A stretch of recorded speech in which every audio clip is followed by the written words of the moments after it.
dari PKK 3 semester 6. Di sini saya akan menjelaskan tentang katekesi remaja. Nah, tujuannya untuk memenuhi mata kuliah katekesi remaja dosen pengampu Pak Amadi SPD MTH.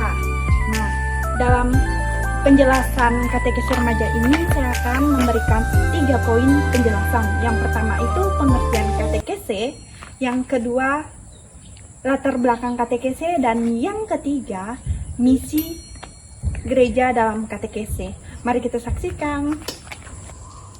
Pengertian katekesi. Katekesi berasal dari bahasa Yunani, yaitu katekein, yang berarti memberitahukan, memberitakan, mengajar, dan memberi pengajaran.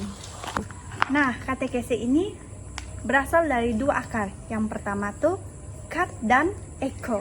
Nah, kat ini artinya keluar dan ke arah luas. Nah, kalau eko ini artinya gema atau gemau. Nah, menurut KBBI bahwa katekesi merupakan suatu pengajaran agama. Nah, saya akan memberikan suatu contoh. Katekesi bergema, katekesi bergaung. Nah, yang pertama itu bergema. Ketika saya memberikan pengajaran kepada seseorang, itu merupakan bergema, gemaan saya. Nah, yang kedua, bergaung. Ketika orang yang saya berikan katekesi tersebut, ia akan memberikan kepada orang-orang yang ia ketemukan. Jadi dia menyalurkan apa yang ia dapatkan selama saya memberikan pengajaran. Nah, yang kedua, latar belakang katekesi. Nah, seperti yang kita ketahui, mengapa ada katekesi? Karena ada Tuhan Yesus. Nah, mengapa sih Yesus mengajarkan katekesi? Karena ia gurunya.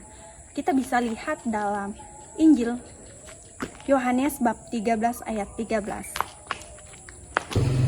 Dasar penyelenggaraan katekesi. Apakah katekesi itu berakhir? Tentu saja tidak, teman-teman. Mengapa? Karena Yesus mengutus para rasulnya. Nah, dalam katekesi ini, para rasul meneruskan misi perutusan kepada mereka untuk diwartakan kepada seluruh bangsa. Nah, apakah dalam perutusan atau katekesi tersebut hanya terputus pada para rasul saja? Tentu saja tidak. Dalam dunia ini, perutusan katekesi dilanjutkan oleh para hierarki gereja. Yang pertama itu ada paus, ada uskup, ada iman, ada prodiakon, biarawan-biarawati, serta umat awam. Nah, kita ketahui juga bahwa ada 3 hierarki atau 3 kategori. Yang pertama itu umat inti, yang kedua ada umat berjabatan, dan yang ketiga ada umat dasar. Kita bagi lagi. Umat berjabatan itu seperti paus, uskup, iman, diakon, yaitu umat yang ditabiskan. Kita bisa lihat dalam kanon 776, kitab hukum kanon. Nah, yang kedua umat inti, yaitu biarawan biarawati, mereka yang tidak tertabis. Yang ketiga itu umat dasar, yaitu umat awam, yaitu kita semua. Nah, ada 3 tritugas Yesus. Yang pertama itu menjadi imam, raja, dan nabi. Yang pertama tuh imam, berarti menguduskan. Yang kedua itu raja, memimpin. Dan yang ketiga nabi, mewartakan pengajaran. Garis besar penyelenggaraan katekesi. Gereja selalu memandang bahwa katekesi sebagai salah satu tugas yang amat penting, yang disadari oleh tugas perutusan dari Yesus sendiri kepada para muridnya. Nah, isi katekesi itu apa aja sih? Nah, dalam isi katekesi itu merupakan suatu wahyu Allah. Nah, poin yang ketiga, katekesi adalah misi gereja. Nah, yang seperti kita ketahui, apa sih misi gereja itu? Nah, misi gereja merupakan suatu jalan untuk menuntun, membimbing setiap orang dalam langkah untuk memenuhi dalam kehidupan yang lebih baik.